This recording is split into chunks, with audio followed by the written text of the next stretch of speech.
So if somebody's hurting you, you want them to stop hurting you, whether that's physical or whether it's emotional. Going back to the toe thing, you don't want somebody to stamp on your toe. You don't want somebody to hit you. You don't want somebody to pinch you. You don't want any of these kinds of things to happen. And when somebody does that, your first thought is, how do I get them to stop? Welcome to the Narcissist Abuse Recovery Channel with John McKenney and Padideh Jafari. My dear friend Padideh, how are you doing today? I'm doing well. How are you? Good. It's Friday. I know. I'm so excited about that. I am so happy, and I'm not working this weekend, so I'm thrilled even better. about that. Even better. I'm visiting some friends this weekend, doing a little graduation thing, and hanging out with their kid who just graduated from middle school. So I'm really excited about that. Oh, that's so cute. It's so cute when they get when they graduate and they're that young. It is. They got their whole lives ahead of them, and before the rug gets pulled out from adulting. Exactly. So innocent and cute, and then Right. Well, let's not tell them that at the graduation. No, right? no, that's not a good graduation card, I don't think. So we got a really good topic today. I'm really excited about talking about with you today. So, what do you think about when those who are victims of narcissistic abuse, those who are basically being hurt by narcissists, when they get accused of actually being the abuser? I think it's a topic that's not talked about very frequently. And that's why I think it's important to talk about it on our show. So, I mean, there are a couple of different reasons I think that that the abused actually get accused as being the abusers. One of the reasons, of course, is that narcissists often flip the script. They accuse you of what they're actually doing. So that's certainly a part of it. Then there's this whole other thing where the victim may really be lashing out at the narcissist pretty aggressively. And that was kind of what I was thinking we ought to talk about today. The phrase for that is reactive abuse. Have you ever been in that position? Yes, I have. Actually, two things I want to say. The first is after many, many months of therapy, I was called the narcissist by my narcissist ex. And I thought, oh my gosh, and I started to list to him all the things that I was doing that was not narcissistic.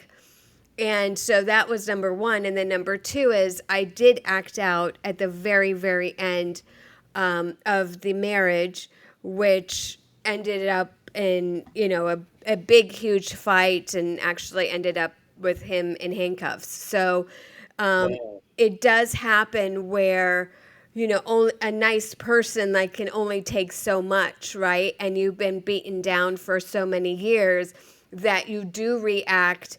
And then, the interesting part about that is that most people don't realize that part of it, right? They take the abuser, the real abuser's side, because you've now reacted, and you've reacted out of character. Well, and some of these narcissists, right? They're particularly the covert variety who are kind of hidden and back behind the scenes, take great pleasure in your public appearance or your public reputation being destroyed, and you looking like you're the narcissist when actually you're not. So any reactive abuse, let's reactive abuse. We need a definition for that. So you got a good definition for us? Yeah, let me tell you a great definition. I think that kind of highlights what this means. So reactive abuse refers to a situation where a victim of ongoing abuse reacts in a way that may appear abusive themselves. This term can be misleading, as it often labels the victim as an abuser, when in fact they are responding to the abuse they have endured. It is more accurately described as a form of self-defense, where the victim's reaction is a psychological survival mechanism to protect themselves from harm. In many cases, the perpetrator may provoke the victim to create a false narrative of mutual abuse, complicating the dynamics of the situation. And the mutual abuse thing, right, is good for the narcissist because, again, they don't have to deal with the problem, right? Well, you're doing it too. So, Correct. so that makes it okay. I'm okay because you're doing it too. And when ultimately reactive abuse, it is essentially the narcissist turning the victim into somebody who's a ridiculously angry person usually. Correct. Yes, that's a great way to say it. So I would not consider myself a angry person, but I could, with her, especially towards the end, I could go from 0 to 60 in a nanosecond, because of it. So tell me something for you and for others. How does somebody become one who does reactive abuse, who lashes out like that? Because again, out of character, I don't like being angry. I don't like raising my voice. I'm not prone to that. How do you think they become somebody who delivers reactive abuse? Well, it's the battered wife syndrome, right? Where this happens over time, where you're trying to stay stoic, you're giving them the benefit of the doubt. Remember, you're in a relationship with this person. Hopefully, you're in love with them, correct? So you're giving them the benefit of the doubt. They're abusing you. It could be covert or it could be overt, and so after so many months and years of sort of like every time they screw up, you're trying to fix it, you're trying to mend whatever has been broken, and they maybe go to therapy with you and the therapist can't even see right what's going on, and then they continue to push your buttons. And I consider myself a very, very nice person, and I pretty much like lay down my life for my husband and my kids and my friends and family. But I have a point to where, like, if you continue to keep, pushing me There is a and line. There is a keep line. abusing me, Yep. I will. It will. You will basically snap, and that's what the Hmm. reactive abuse is. Like, you are going to snap, and it's like it gets to the final straw. So, like, before you can talk yourself out of it, or before you can call someone, and say, no, this is going on, you snap. And once you snap, that's where the real narcissist comes with, a video camera. They're videotaping you. They're taking pictures. They're going, haha. And they're so happy. And you can see it because they have this like grin on their face. They're like Hmm. excited that you're showing them this like side of you, maybe that they've never seen. And so that's what becomes the reactive abuse. And Hmm. so you look like the abuser and they look like the victim in this. But there's an underlying thing here where they've created this scenario for you to Hmm. react in such a way Hmm. that's not ordinary for you. So I think you're absolutely correct, and ultimately, when you react like that, you're giving them ammo to use against you.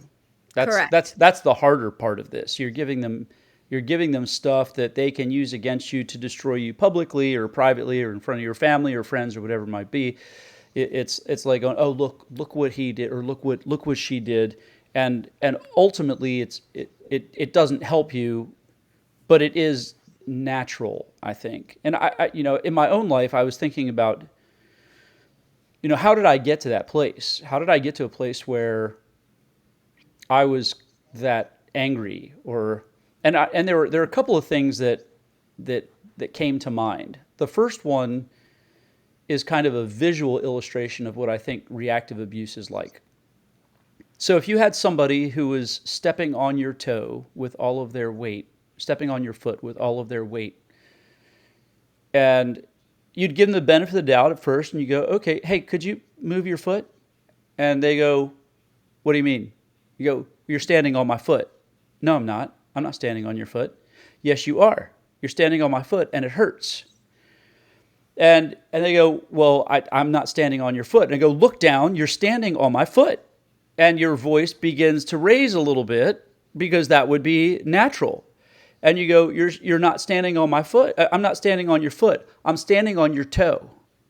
You go, well, no, you're standing on my foot, and my toe happens to be there also. In fact, so please move your foot. And they go, I don't know what you're talking about. It's not on your toe. It's on your pinky. Well, whatever it is, get your effing foot off. And finally, you're in pain for one thing because it hurts, and then you've raised your voice to a point where it's like, okay, I need to get them off me, and then they still don't get off you. So what's the next thing? You push them off of you, and then they go, he hurt me, she hurt me, when ultimately they were the one who did it. So you go through this scenario, you push them off you, and you're done with this. And then tomorrow the same thing happens, and you go, you're standing on my foot again. What do you mean again? I didn't ever stand on your foot before anyways, and it's not on there now. Well, yes, it is. No, it's not. And it begins to escalate again. And what happens is it begins to escalate more quickly. So this is kind of a physical analogy, a physical description of I think what happens with reactive abuse, only with a narcissist and reactive abuse, but only these things are often emotional situations or situational kinds of things. They're not necessarily physical. So it's kind of like somebody provokes you by hurting you, pretends it's not there, and can gaslight you in some ways that make it very difficult as well. Like, I'm not standing on your foot, I'm standing on your toe. Well, get off my toe. Or I'm standing on your big toe, right? Well, get off my big toe then. Well, I'm not standing on your big toe, I'm standing on your little toe. Well, get off my little toe then. I'm not standing on your little toe, I'm standing on your middle toe. Get off of it. No, I'm just pushing your arch to the ground on your foot. And this kind of stuff can drive you nuts and put you in a place where it escalates very, very quickly when these kinds of things happen. When you're having to deal with this word salad and pretending and all of that, they just don't want to deal with the reality of the situation. You're trying to get them to deal with the reality of the situation, and you're in pain, and ultimately the end result is a violent response, either verbally or it can be physical too. What do you think about that? Do you think that's a good analogy of what's taking place? Yeah, I mean, I don't think I've heard a better analogy of reactive abuse, because I'm reminded of a case that I had a couple of years ago where it was a restraining order case, and my client, it was a restraining order against her, and she said, I did do these things, and I said to her, like, why did you do these things? Like, why did you react or behave in such a way? And when she told me the full story, it was exactly this. It was like her ex-husband continually provoking her and showing up to her house. They were separated at the time. They were trying this, this physical separation, as some clients do before they file for divorce. Yeah. And so she finally reacts to him coming there and coming to her place and destroying her peace. And so she reacts, and that's when he called, 911, and the police showed up and they arrested her. And so just from seeing her, I could tell, John, that she was not a violent person. She was actually very, very calm. I interviewed her parents as well, just to get like their side of the story, because they showed up to the house to take care of this son when she was arrested. And it took 3 court appearances, but I was able to get the restraining order dismissed, because I showed the judge that this is the reason why my client acted in such a way, basically. And he had said, she had pushed him and scratched his eye, but there was no proof of that. So So all that to say is, yes, it can escalate, and because you've been abused for so many years, it's like the breaking point, right? You just break, and they're continually denying it. So they're denying the reality that's happening, and you're just like, no, no, no, you're being hurtful. And the more they deny it, the more, as a victim, you want to prove, like, no, this is actually hurting. This is actually hurting me.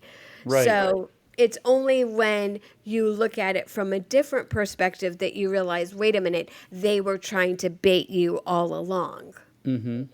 So actually, the denial thing is kind of where I wanted to go with the second one. So I'm really glad you brought that up, because that's a huge component in reactive abuse. And again, reactive abuse I consider natural, right? Somebody standing on your foot, you don't want them to stand on your foot. As human beings, on the whole, we want to avoid pain and chase pleasure. So if somebody's hurting you, you want them to stop hurting you, whether that's physical or whether it's emotional. Going back to the toe thing, you don't want somebody to stand on your toe. You don't want somebody to hit you. You don't want somebody to pinch you. You don't want any of these kinds of things to happen. And when somebody does that, your first thought is, how do I get them to stop? I don't want to be in needless pain. So the denial component is big. Now, the other part of that whole denial cycle, I think, comes in trying to pursue a healthy relationship. So, in healthy relationships, there's always conflict. There are always conflicts to be resolved. That's just life. There's no such thing, I think, as relationships absent of some kind of conflict. And if they are absent of conflict, you will find somebody covering up mistakes. Yes, absolutely. So, understanding that healthy relationships do have conflict, the question becomes, how do you keep the relationship healthy? So the way to keep the relationship healthy is to address conflicts, to own your own crap, to repent, apologize, ask forgiveness, extend grace, extend mercy, but to get the real stuff out in the open, dealt with, resolved, and settled. And I think the word I'd like to use there is closure. You want closure, and you want an absence of this felt weight of conflict in a healthy relationship at all times, especially in the most intimate of relationships, in husband and wife or boyfriend and girlfriend. I would say also between parents and children as well. So we chase healthy relationship, and those of us who may be emotionally intuitive enough or emotionally healthy enough, if there's a conflict or something's gone wrong, you've hurt somebody needlessly, you want to say it. So let's say, you're married and you have a conflict, like I have a conflict with my spouse, and I go, well, this really hurt me. I just want you to know. Well, what hurt you? Well, I just told you what hurt me. Well, no, it didn't. I didn't do that. Well, yes, you did. You just did that. No, I didn't. And in them, when you ask a narcissist to face their failings, to face the behavior that they've done wrong, it's immediate denial. Does not matter. So when you get this denial from them, you tend to escalate it. I remember watching an episode of I Love Lucy back in the day, where Ricky had this old friend. Her name was, I think it was Carlota Romero or something like that. And Lucy was jealous of this lady because they had her picture in the newspaper, and she was very buxom and beautiful and Cuban and all of that. And she was afraid that Carlota was gonna come back and take Ricky away. So she winds up showing up at the apartment, and she's much older. So she was actually Ricky's caretaker. So she's in her 60s, and Lucy finds this absurd. But Carlota only speaks Spanish. So she would go, well, how are you doing? And she goes, no hablo el inglés. And she'd just start to speak louder. How are you doing? No hablo el inglés. Can I get you some coffee? And instead of speaking to her in Spanish, she just raises her voice because she can't communicate to this lady. And that's what it's like in reactive abuse. When you're trying to communicate with somebody who doesn't want to deal with the situation and all they do is bring denial, what you tend to do is escalate it with your voice. And I would tell my ex, excuse me, that it takes an explosion moment to get your attention. So you're trying to pursue healthy relationship. You're trying to foster an environment of complete honesty where resolution lives, where closure lives, where intimacy thrives. And the only way to do that is to air things out and to surface them in honesty and bring them out on the table. And if you can't do that with somebody who literally just pretends constantly, you tend to raise your voice and you tend to get angrier and you tend to get angrier. And where initially you want to give somebody the benefit of the doubt and you may go, you're pretending and I'd like to talk about this. They go, no, I don't know what you're talking about. So you eventually in time begin to escalate. You begin to raise your voice in what could be called reactive abuse. And the more that happens, the more quickly you go to just yelling. Because you may as well just cut to the end, right? So if it's going to take an explosion to get you to even respond to me, well, then let me deliver the explosion so that you are faced with this reality, and ultimately it doesn't work anyways. But I think that's how it happens. You just talk louder and louder and louder and louder. When you can't communicate like this, like in Lucy, you just speak far more loudly, and ultimately it looks kind of abusive, and you're destroying your own reputation because the narcissist would be happy, more than happy, to tell anybody they know about how you abuse them. In fact, I will tell you this. When I first realized that my ex had issues, I sent her to a therapist, and I thought, you know what? She needs to go without me because she's got issues she has to deal with on her own, and I'm not sure that my being in the room is going to help. I gave her that benefit of the doubt. But I am certain now that what was actually taking place and how the therapist was counseling her was she would tell the therapist, I have just a very angry, abusive husband, and I don't know what to do. Yes, absolutely. That's absolutely what you said. No, there's no question. There's no question. And then the therapist, of course, with all rightness and all they have to take her word for where we start. And well, what does he do to you? Well, he just yells at me needlessly. I don't know what's going on. He accuses me of doing things that I just don't do. And he starts yelling at me and I don't know how to handle it. And then again, you look like the abusive one. And they can do this not only with a therapist, but they can do this with your friends. They can do this with your family. They can do it with anybody. And particularly if they're a covert narcissist where they want to look like the saint to everybody else in the world, this is ultimately happening and they're bad-mouthing you because they love it. Right. I think you said a couple really good things, like communication, I believe, is so vitally important in a relationship, and especially a marriage where you're, living together, seeing each other through the good and the bad, the ugly, everything. And you cannot communicate with a narcissist because they just won't let you. Like you said, if you go to them and you want to say, it really hurt my feelings that you did this, instead of sitting down with you and saying, like, what did I do? I want to make sure that I never hurt you again. Like, I will change what I did or how I said it or my tone or whatever the situation is. With a narcissist, that just doesn't work because their very first reaction is, I didn't do it.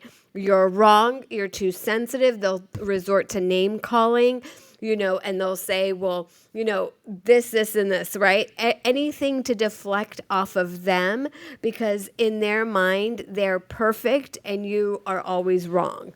So that communication, you're absolutely right. It never works. There's no also self-reflection either. So they're not going to look at it like there's something wrong with them. They're going to look at it like there's something wrong with you and you are just too sensitive. They're not about conflict resolution. So they're not going to take what you say and say, well, let me correct what John is saying because A, I love him, and B, because I don't want to be fighting with somebody that I love, right?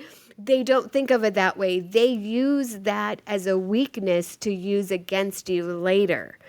So Yep. it's actually everything that is logical becomes illogical when you're in a narcissistic, abusive relationship because there's no, like you had said this before in a different episode, there's no coping skills, there's no relational skills, there's nothing. And in fact, when they're in conflict with you, they like it. That they like the chaos. I remember Right. with my ex-husband, I was like, I just want peace. Like I was a divorce attorney, so obviously my work was really heavy. And I was like, I just want peace in my house. Like, I don't think that's a lot to ask for. But it was a constant conflict and chaos. Even when there wasn't chaos or conflict, he would manufacture it, And so I just realized, like, you mentioned earlier on pleasure. I didn't want pleasure. I just wanted peace. I didn't even Right. want pleasure. Like, that was like so incredibly unattainable. I just wanted peace in my home. I wanted to know that when I would come home, I would have a loving husband that just wouldn't, constantly fight with me, bring things up that would, trigger me like on purpose, like and when I mean trigger me, I'm talking about his daily pornography, his, spending money unwisely. That's what I'm talking about. Yeah. So you're absolutely right. And when you say, how did you get to this point? This is how 7 years of being with someone and constantly being in this chaotic conflict, Yes. just was the final straw. That's absolutely it. And again, reactive abuse, natural in a sense, because you're being hurt by somebody. And imagine you were in a relationship for 7 years. I was in one for 27, right? And imagine being in a relationship that long and never being able to resolve anything. Correct. That you want angry, you want conflict, you want a home without peace. And you want also a situation where you go for, it's like it becomes like a switch where you just flip from peaceful to rage in an instant. You put somebody in a situation where there's no closure and no resolution for decades, and you become that person. The second part of it, you said it's illogic, and that's one of the other components to this reactive abuse, because it doesn't make sense. And while you're saying that, I thought of a story where I was one day I was sitting at the dining room table with my dad. We were playing cards. We're card players. When he comes around, we play a game called Casino. It's the family game. So Dad and I are playing Casino. And my ex came in. She's my wife at the time. She said, "Hey, would you like some food?" And I'm like, "Sure, kind. We'll do that. Yeah, I like some food. Well, what would you like?" "I don't know. What do you think about making?" She said, "I was thinking about making some macaroni and cheese." I go, "That'd be great." So I said, "Yeah, thank you so much. I really appreciate that. Whenever you're ready." So she said, "Okay, I'll go make it." 10 minutes passes, 20 minutes, half an hour, 45 minutes. Dad and I are still playing cards. Finally, I got up and I went to the kitchen. I go, "So what happened in the macaroni and cheese?" And she yelled at me. I'm like, hold on here. Wait a minute. You were the one that offered to make this. And I'm just asking where it is. And you're yelling at me? Again, no logic here whatsoever. Okay, if you follow the breadcrumb trail ends with you being the problem here. You said you were going to do something. You volunteered to go do something, And now you're blaming me and telling me that I'm the problem and yelling at me because you didn't do what you said you were going to go do. And it's constant illogic like this that also puts you in a position where you go from 0 to 60 in an instant, and you go from quiet, calm, collected to instant rage in a nanosecond because you can't handle the lack of logic in the situation. It violates everything, and it's really difficult. Right. It's interesting because towards the end of my relationship, I didn't like who I was. I didn't like who I was becoming, and I didn't like who I was. And my mom, I remember she would say to me, my mom and I have always been very close. I'm the youngest of four. And she would always say to me, like, I don't even recognize you anymore. And sitting here today, 15 years later, it almost brings tears to my eyes because she said, I don't know who you are. You are this person's like slave. You do everything he says. You don't talk. So I don't know what's going on with you. And you're constantly hunched over. Like literally, my physical body was constantly hunched over because I was just so beaten down, John, that like every part of me was just broken. And I would say to her, like, I don't know what you're talking about. I have such a great relationship. I have a great marriage. I have this great stepdaughter who I love. I don't know what you're talking about. And it was this constant denial because I was not ready. I mean, I couldn't even articulate what was going on. I'd never been abused. And so it really was like that day where it was actually in the evening where this sort of reactive abuse happened by me. That was like the end of the end. It was like, I can no longer do this. And with my ex-husband, he was also abusive physically. So it was all the things. And when I came to tell my mom, months later, after we separated and everything, she said, I knew there was something wrong. Like, I knew there was something wrong, but you kept saying that you were happy. And, but I could tell that physically you were not well. And so you are absolutely right. It just, it's really heartbreaking, even 15 years and so much therapy I've gone through even talking about this, but I know that it will help our listeners. So I'm willing to open up my sort of like the old wounds, but it is really, really difficult. And when you go through reactive abuse and when you act like that, John, it's so contrary to how you usually are that you won't even recognize yourself. You know what, I felt much the same way. The person I was towards the end of the marriage was so kind of opposite, like with her particularly, was so opposite of my character and and my personality, even who I was as a person. I found it very hard to endure, just because I'm like, it was trying to like constantly trying to put me in a square peg in a round hole, and I didn't fit. I'm just not this angry person. I don't raise my voice hardly ever, unless it's my local cable company and I'm trying to get my cable back on. they push my buttons quickly as well. But Yeah, I mean, that's different because, like, obviously, I'm a divorce attorney and I get upset, I get angry, I get sad, I go through all the emotions, right? But when somebody's constantly, like, pointing out flaws and creating chaos, it's like you don't even have a minute to, like, sit and think about, like, how am I going to resolve this, this issue that's now come up again, right? They're constantly like there's constantly issues when a narcissist is in your life.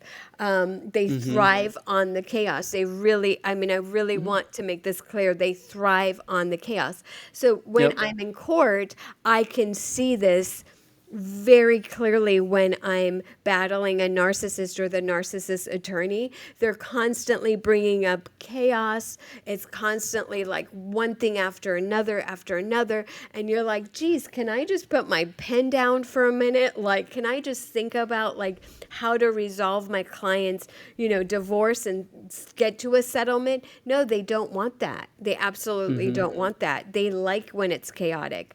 So it's really, I really want to emphasize that if you're in this situation where you're reacting and you're thinking to myself, or you're thinking to yourself, this is not who I am, this is not my character, this is not how I was raised. I wasn't raised to, yell and scream and raise my voice. I wasn't raised like this. Just know that it's not you.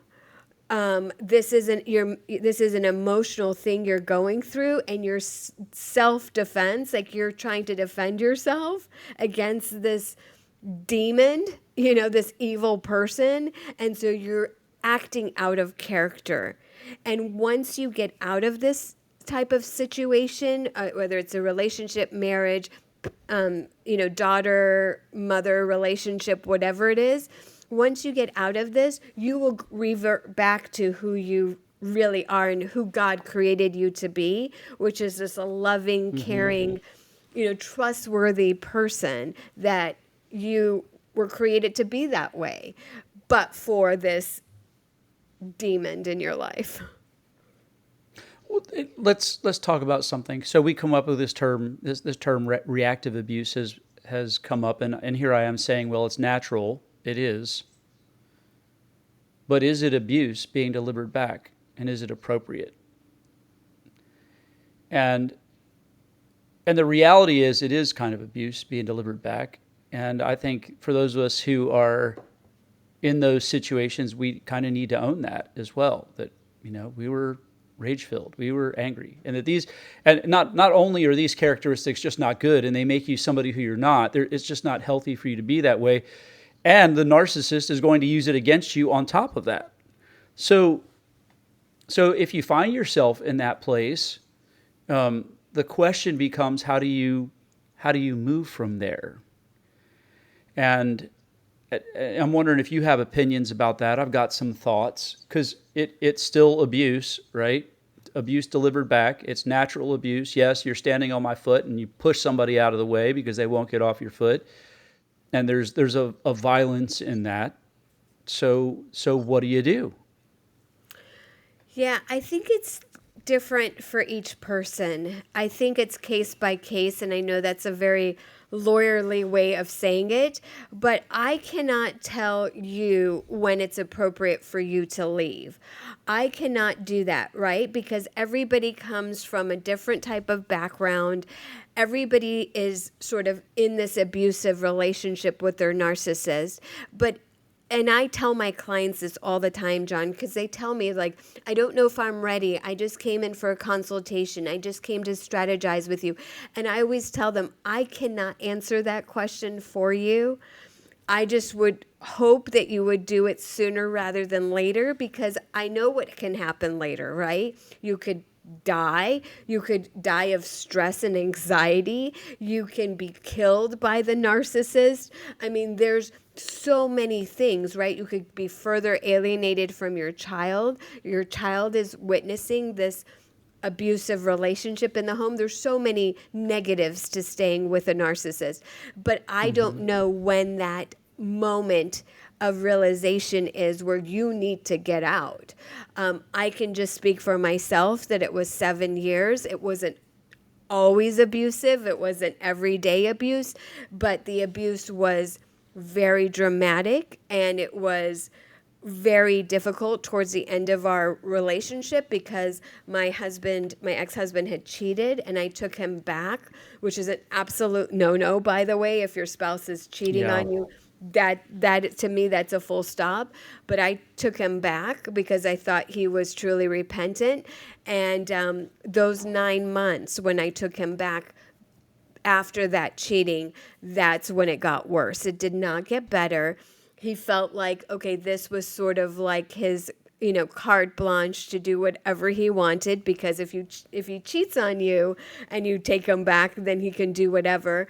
And so really that last 9 months was when the physical abuse happened. And I just knew, I was kind of planning, strategizing how do I get out, 1 foot in, 1 foot out. And then the last incident for me was when he gave me a concussion, and I had separated our rooms. I'd put a lock on it and had the locksmith come and put a lock on my bedroom door, and he broke through it. And so the night that he broke through it, I just knew, okay, he's either going to kill me or something really bad is going to happen. And I was able to run out of my bedroom, get the keys, and run downstairs and call 911. And 7 police officers showed up that night. So, and he subsequently got arrested. So I can just tell you that it was 7 years of abuse. Abuse. So. I don't know. I don't know what to say about this, because I really do think it depends on the person. But I would just say that, you're not alone. There are people that will believe you. It's not everybody. Everybody's not going to believe you. But some people will believe you. And there is help out there. I mean, I'm highly involved with a place called Laura's House in Orange County. They help domestic violence victims become survivors. And so there is more help than there was, 22 years when I started my practice. But I would just say that, you really need to sit down and reflect on when are you ready to get out of this abusive relationship. Well, I mean, that's that's the end result. We all know that of a relationship, quote unquote, with a narcissist. I mean, ultimately they don't work, and clearly we can't make those kinds of decisions. But at the same time, there are going to be places where you have to interact with this person, where they're going to continue to gaslight you. There are a group of people out there who can't leave right now because of children. It's not, they know it's not all about them, and they would rather take the bullet themselves with their spouse than leave the kids to somebody who's emotionally mismanaged. And there has to be another solution. And we talk about something called gray rock in narcissistic abuse also. And the analogy is where you kind of respond like a rock. You just kind of, you don't lash out. You don't emote in any kind of way. You're flat, you're monotone. You don't challenge them. And my last 2 years, I was able to do this in my relationship with my ex. I wanted to wait until my kids all of them were in college before I left. And I did that intentionally out of love for them. And unfortunately, or fortunately, I was able to kind of go figure this out. And this happened in a conversation with my therapist. I was doing the kind of stuff I thought a husband should do. If your spouse is off course, you want to go say, okay, you know what, you're off course. And I can remember sitting in a therapy session and telling her about some of these conversations. And again, these conversations were ridiculously heated because they were explosion moment conversations. I'm going, this is happening. She's going, no, it's not. It's not happening. No, it's not. It's not happening. And I just yell until she paid attention to it, because I wanted her to pay attention to it. So I remember my therapist, Bridget, and she said, I have a question for you. You tell me about these conversations. You're telling me about these conflicts. Conflict isn't being resolved. And I want you to think back on these conversations for a minute. She said, can you point back to a single conversation that you had with her where you were able to help her understand, or where you were able to get a good result? And I can remember sitting back and just thinking for a second. It was quiet.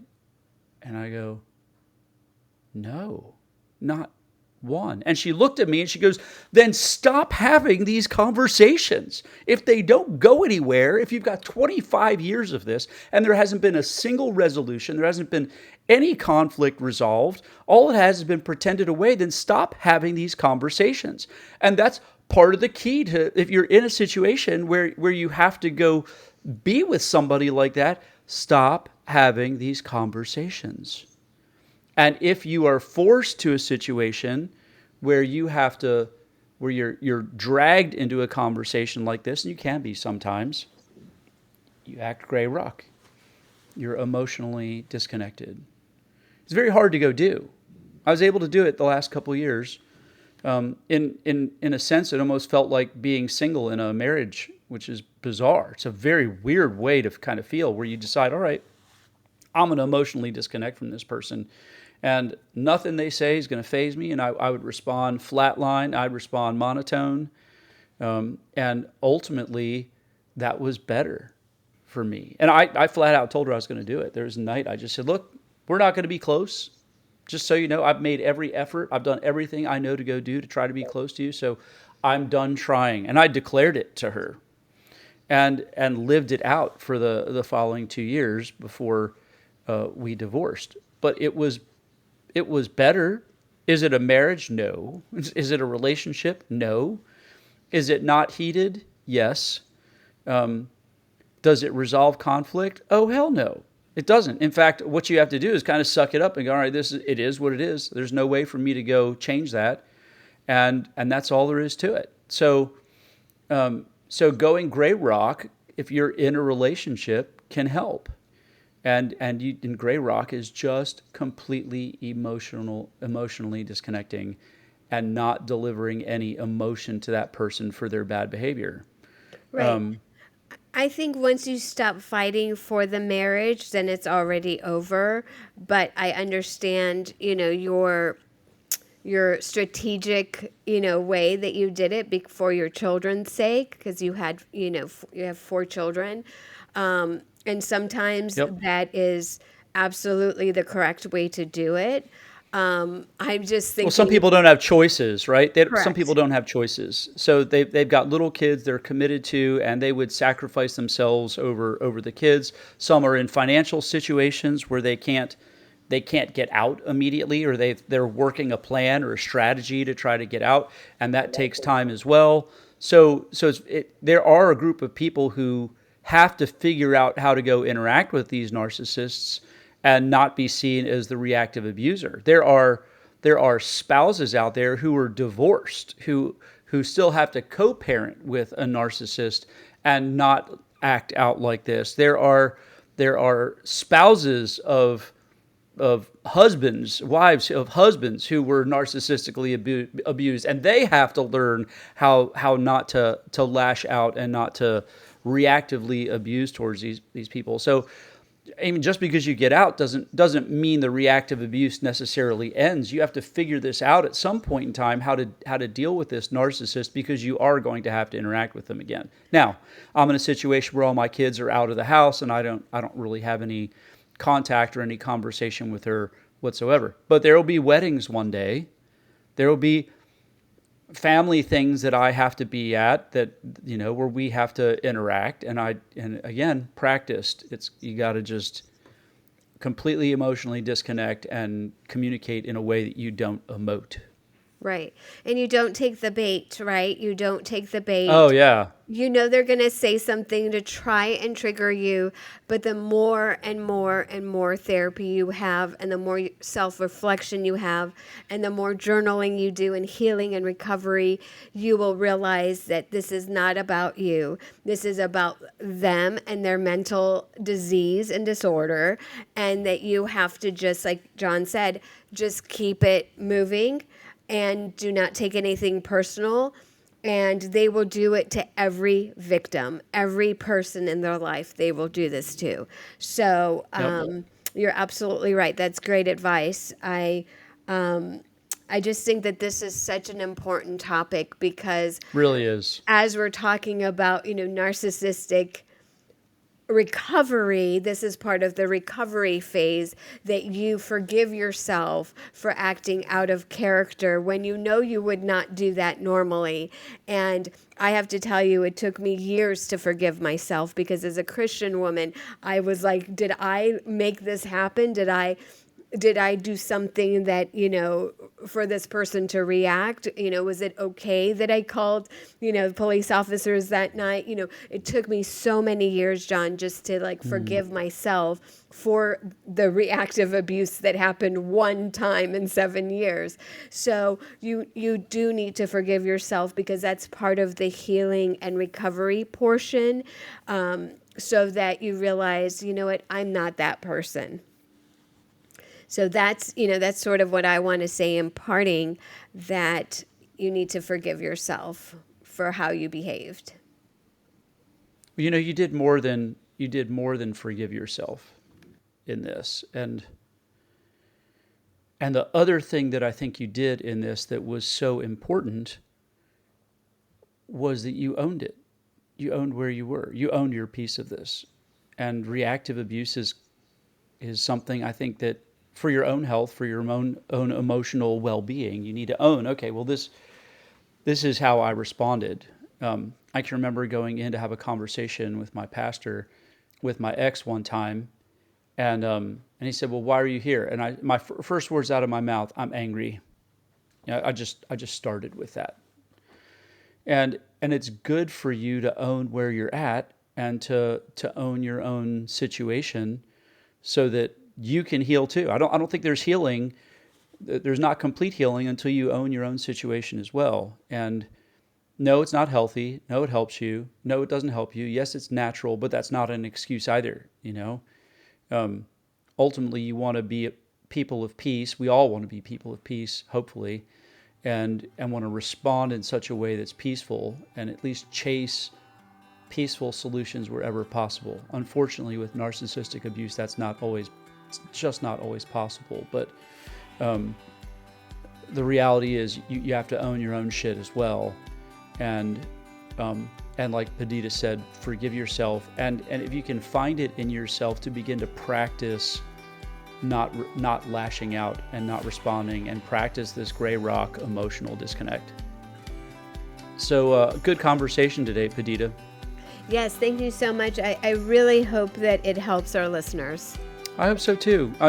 Because this is a very difficult topic, and so many of us have been through it or are going through it. It really is helpful to be able to go try and understand these things together. So we hope you have a wonderful day and that you've enjoyed the time with us. You can find us online at the narcissistabuserecoverychannel.com. We're also on Instagram and TikTok. Thank you for listening to the Narcissist Abuse Recovery Channel. Be sure to follow and subscribe wherever you get your podcasts. To hear other episodes or read the associated blogs, visit www.narcissistabuserecoverychannel.com, and be sure to follow us on Instagram with the handle narc.podcast. The guest views, thoughts, and opinions expressed are their own. The information presented is for general informational purposes only and is not intended to be legal advice. The co-hosts are not licensed therapists. Seek professional help, as information is often state-specific. The Narcissist Abuse Recovery Channel is produced in studios in California and Georgia.